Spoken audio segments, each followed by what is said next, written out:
Bismillahirrahmanirrahim. Assalamualaikum warahmatullahi wabarakatuh.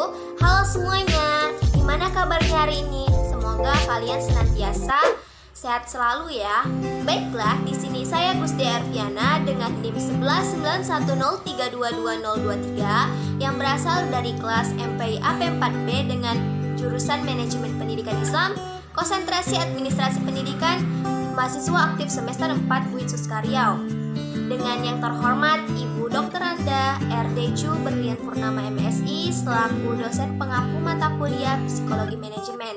Baiklah, di sini saya mahasiswa aktif semester 4 UIN Suskaryau ingin membuat video hasil dari wawancara observasi kemarin tentang pemimpin dan gaya kepemimpinan RT 003 Kelurahan Tanjung Batu Kota, Kecamatan Bunur, Kabupaten Karimun, Provinsi Kepulauan Riau. Baiklah, di sini saya ingin menjelaskan tentang beberapa materi tentang pemimpin dan kepemimpinan serta gaya kepemimpinannya bagaimana. Baiklah, untuk tidak memperpanjang waktu, langsung saja kita simak bagaimana penjelasannya. Di sini saya ingin menjelaskan tentang pengertian dari pemimpin. Sebelum saya menjelaskan apa itu pemimpin, apakah teman-teman sudah mengetahui apa yang dimaksud dengan pemimpin? Pasti sudah tahu ya. Nah, di sini saya ingin menjelaskan apa itu pengertian dari pemimpin. Pemimpin merupakan seseorang yang diberikan tugas dan tanggung jawab dan memiliki keahlian atau kelebihan pada skill untuk mempengaruhi, memotivasi, mengajak, serta mengumpulkan anggotanya untuk mencapai tujuan bersama pada suatu organisasi, instansi, maupun lembaga-lembaga yang terkait. Nah, selanjutnya tentang kepemimpinan. Saya akan menjelaskan tentang kepemimpinan. Apakah teman-teman sudah mengetahui apa itu kepemimpinan? Pasti sudah ya. Nah, di sini saya akan menjelaskan pengertian tentang kepemimpinan. Menurut George P. Terry, kepemimpinan merupakan suatu kegiatan untuk mempengaruhi orang lain atau anggota kelompoknya untuk tujuan bekerja sama oleh seluruh anggota kelompoknya demi mencapai tujuan kelompok. Nah, dapat kita simpulkan bahwasannya kepemimpinan ini adalah kegiatan yang dilakukan oleh seorang pemimpin. Jadi pemimpin ini adalah orangnya dan kepemimpinan adalah kegiatannya. Jadi kepemimpinan merupakan kegiatan yang dilakukan untuk mempengaruhi, mengajak atau merangkul anggotanya untuk saling bekerja sama demi mencapai tujuan yang telah direncanakan. Nah, kalau di dalam organisasi formal berarti yang diajak, dipengaruhi dan dimotivasi adalah anggota yang ada di dalam struktur organisasinya.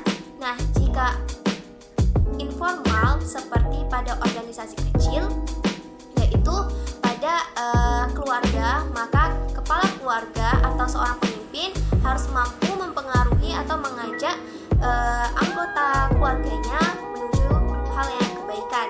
Sama juga seperti seorang ketua RT harus bisa merangkul masyarakatnya untuk terus bekerja sama demi mencapai desa yang makmur dan sejahtera. Saya akan menjelaskan tentang teori munculnya seorang pemimpin. Jadi, dari berbagai macam referensi yang telah saya dapatkan, bahwasannya teori munculnya seorang pemimpin ada 3. Nah, yang pertama yaitu tentang teori genetis, di mana teori ini berpendapat bahwa seseorang mulai dari dalam kandungan sampai ia lahir, bahwa ia sudah mempunyai jiwa kepemimpinan seperti pada kelompok bangsawan, di mana ayahnya sebagai seorang pemimpin atau raja, maka selanjutnya anaknya akan mengikuti jejak ayahnya sebagai seorang raja.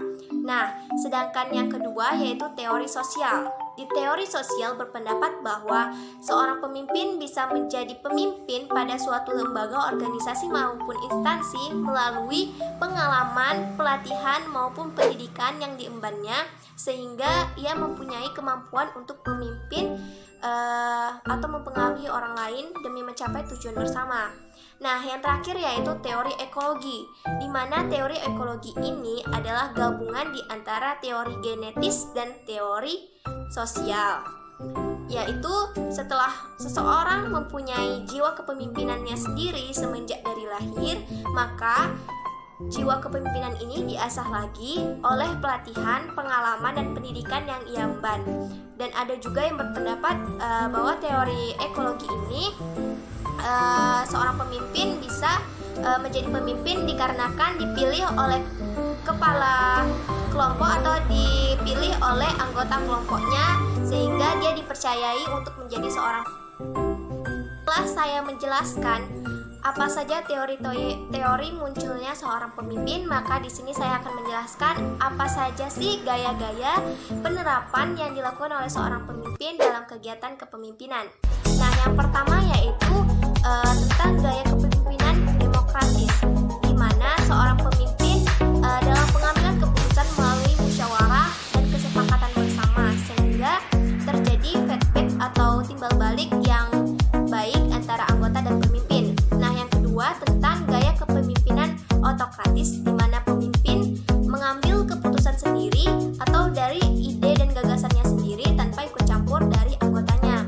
Nah, biasanya di gaya kepemimpinan otokratis ini terjadi komunikasi satu arah antara pemimpin dan anggota, di mana anggota mengikuti keputusan dari pemimpin. Dapat bahwa gaya kepemimpinan otokratis ini biasanya terjadi pada bidang kemiliteran atau kepolisian.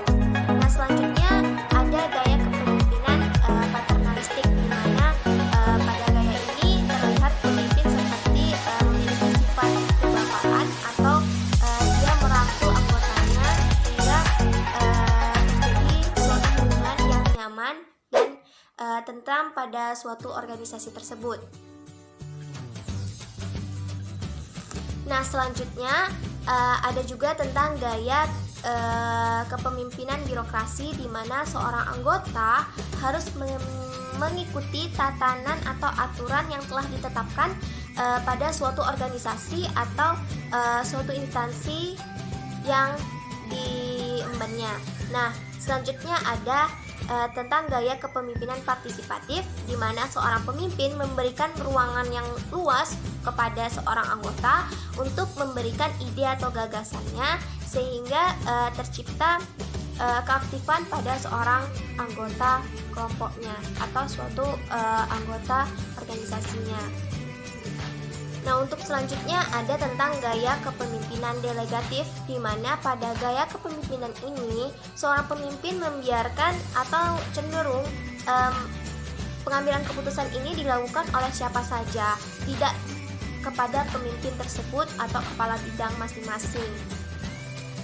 Untuk selanjutnya ada tentang gaya kepemimpinan transaksional, di mana pada gaya kepemimpinan transaksional di sini memberikan reward kepada anggotanya yang telah berhasil atau perfect dalam menyelesaikan tugasnya, sehingga terjadi prestasi meningkat pada anggota ketika melaksanakan kegiatan atau tugasnya masing-masing.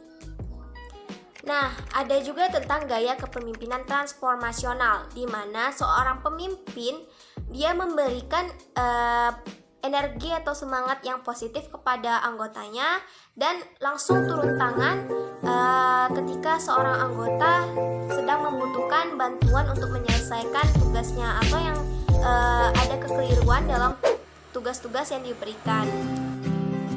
Untuk selanjutnya ada tentang gaya kepemimpinan karismatik, di mana seorang pemimpin memiliki aura atau kekuatan yang dapat mempengaruhi anggotanya dengan baik sehingga anggota-anggotanya ini mampu mengikuti apa yang diperintahkan oleh seorang pemimpin, atau bisa dikatakan seorang pemimpin ini sangat dikagumi atau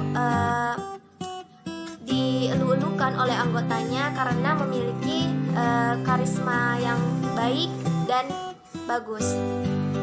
Untuk yang terakhir ada juga tentang gaya kepemimpinan situasional, di mana gaya kepemimpinan ini melihat pada situasi dan kondisi bagaimana seorang pemimpin dalam melakukan kegiatan kepemimpinannya di suatu organisasi, lembaga, maupun instansi lainnya.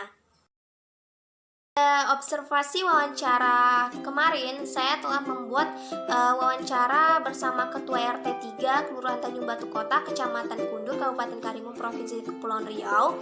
Bahwasannya beliau dalam menjadi seorang pemimpin menerapkan gaya kepemimpinan demokrasi, di mana beliau sebelum mengambil keputusan melakukan musyawarah besar atau melalui musyawarah mingguan, bulanan, ataupun tahunan. Biasanya pada ketua RT ini dia membangun relasi atau hubungan dengan baik, sehingga pada masa pandemi pun relasi yang tercipta pada pemimpin dan masyarakatnya terjalan dengan baik, di mana seorang pemimpin memiliki inisiatif untuk membuat suatu grup komunikasi atau karena sekarang pandemi, jadi dibuat pada suatu grup WhatsApp, sehingga masyarakatnya ketika memiliki bantuan atau informasi-informasi lainnya langsung saja ke grup yang sudah dibuat oleh ketua RT ini. Lalu pada pengambilan keputusan tadi melalui musyawarah, ketika terjadi